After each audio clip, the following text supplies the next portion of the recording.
قادر صاحب, آپ کی پارٹی کی بھی ریپرزنٹیشن تھی وہاں پہ, آپ لوگوں کی پارٹی کی سارے معاملے میں سپورٹ حاصل ہے, اور جس طرح ابھی نیازی صاحب سے میں پوچھ رہا ہوں تو وہ کہہ رہے ہیں کہ مسئلہ یہ ہے کہ بنیادی مسائل انہوں نے حل نہیں کیے ہوئے, تو اس اکنامک پالیسی کو کیا یہ چلائیں گے؟ تو آپ لوگ کوئی کوشش کریں گے کہ تمام جماعتیں اس میں جو ہے وہ ساتھ ہوں اور آگے بڑھیں, اور اس پروجیکٹ کے بارے میں جو ہے وہ آپ کی ویسے کیا وہ رائے ہے؟ عادل عباسی صاحب, جب پی ٹی آئی حکمران تھی اور جنرل فیض نے آر ٹی آئی سسٹم بٹھا کے ان کو پاکستان کی حکومت دے دی ہے, اس وقت بھی پہلے سپیچ میں میرے چیئرمین بلاول بھٹو صاحب نے کہا عمران خان قدم بڑھا ہم تمہارے ساتھ ہیں, اور یہی شہباز شریف صاحب تھے, انہوں نے کہا آئیے مساق معیشت پہ بات کریں. جواب کیا ملا؟ گالی گلوچ. ٹھیک ہے, ہم تو اس وقت بھی آفر کر رہے تھے جب ہم اپوزیشن میں تھے. نمبر ایک بات. دوسری بات یہ کہ یہ ساری چیزیں یقیناً ہماری, ہم سپورٹر ہے حکومت کے, اتحادی نہیں ہے, یقیناً ہمارے گلے شکوے بھی ہے, لیکن جب پاکستان کی بات آتی ہے تو ہم میں سب کو اکٹھا ہونا پڑے گا. اور معیشت کی جو بات ہے, یا جو نیازی صاحب فرما رہا ہے کہ 7 لوگ, مجھے تو اس چیز سے بڑے حیرت ہوتی ہے کہ یہ ایئرپورٹ پہ کون کھڑا تھا جس نے گنا 1 2 3 7 کا لوگ پاکستان چھوڑتا ہے؟ بھٹو صاحب نے خود پاکستان کا پاسپورٹ شناختی کارڈ انٹروڈیوس کرا ہے. 20 لاکھ لوگوں کو شہید ذوالفقار علی بھٹو صاحب نے بھیجا, اوورسیز جو آج 1 کروڑ سے زیادہ ہے.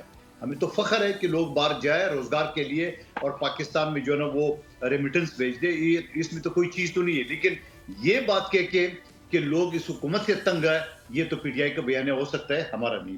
باقی سوال یہ کہ ان ساری چیزوں کو لے کے ہم ابھی اس موڑ پہ, لیکن ایک خوشائن بات یہ ہے کہ جس طرح 2021-22 میں جب یہ عدم اعتماد کی تحریک پاس ہوئی ہے, اس وقت جو عمران خان صاحب, یہ پی ٹی آئی جس طرح یہ کہتا ہے کہ پاکستان کی معیشت ڈوب گئی ہے, پاکستان دیوالیہ ہو گیا وغیرہ وغیرہ, تو اس وقت سے لے کے آج کم سے کم خوشائن بات یہ ہے کہ پچھلے ہفتے عمران خان صاحب نے صحافیوں سے بات کرتے ہوئے معیشت کی تعریف کی کہ معیشت بہتر ہوا, پاکستان دیوالیہ فنڈ سے جو ہے نا وہ باہر آ گیا. تو یہ خوشائن بات ہے جو بھی.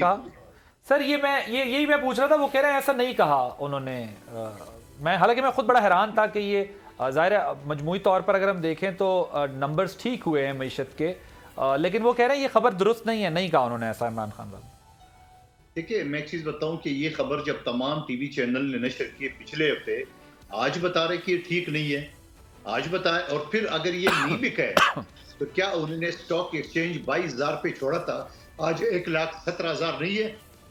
تو یہ کیسے یہ اسٹاک ایکسچینج 1,17,000 ہو گیا, یعنی ان کی 22,000 چھوڑ کے کچھ کم 1 لاکھ بڑھ گیا. تو یہ چاندی لیے یہ جو دنیا بھر کے یہ آئی ایم ایف کا 3.5 سال کا پروگرام, جہاں انہوں نے آئی ایم ایف کی رولز کی وائلیشن کی ہے. بلاول بھٹو صاحب نے جب لانگ مارچ نکالا, انہوں نے پیٹرول 10 روپے, ڈیزل اور 5 روپے جو ہے نا بجلی کم کیے, وائلیشن کی, جس کو ہم نے بھگتا لاسٹ جو ہمارا معاہدہ تھا موجودہ حکومت کی. تو میں یہ سمجھ رہا ہوں کہ یہ ساری چیزوں کو تو ہم نے بھگتا ساری چیزیں, لیکن میں اب بھی کہتا ہوں کہ پی ٹی آئی تھوڑا سا پازیٹیو موڈ پہ آ گئی ہے. یہ وجہ الگ ہو سکتی ہے کہ جنرل فیض کے انکشافات کی وجہ سے آ گئے, یا ان کو خوف ہو گئے, کیونکہ آج کل بھٹو صاحب بھی بڑا یاد آ رہا ہے پی ٹی آئی کے لوگوں کو کہ بھٹو صاحب بڑا اچھا آدمی تھا, بڑا اس کے ساتھ زیادتی ہوئی ہے. لیکن چند عرصے پہلے گھنٹہ پور صاحب کے الفاظ بھی سب کو یاد ہے. تو میں سمجھ رہا ہوں کہ یہ جو ان کی اڑان ہے پی ٹی آئی کے جو طیارہ, جٹ طیارہ جو 70,000 فٹ بلندی پہ چل رہا تھا, 2 مارچ کو یہ جب رن وے پہ آ جائے گا تو ان کے جو 2 پوائنٹ ہے, جہاں این آر او چاہ رہے تھے کہ عمران خان کو رہا کر دو اور جوڈیشل کمیشن بناؤ, یہ دونوں مطالبے تو کسی صورت میں نہیں مانے جا سکتے, کیونکہ ریلیز آرڈر جو ہے نا وہ مذاکراتی کمیٹی کے ہاتھ میں نہیں ہے, وہ عدالتوں کے ہاتھ میں, عدالتوں سے رہا ہوگا. سبسکرائب کریں اور بیل دبائیں تاکہ کوئی خبر رہ نہ جائے.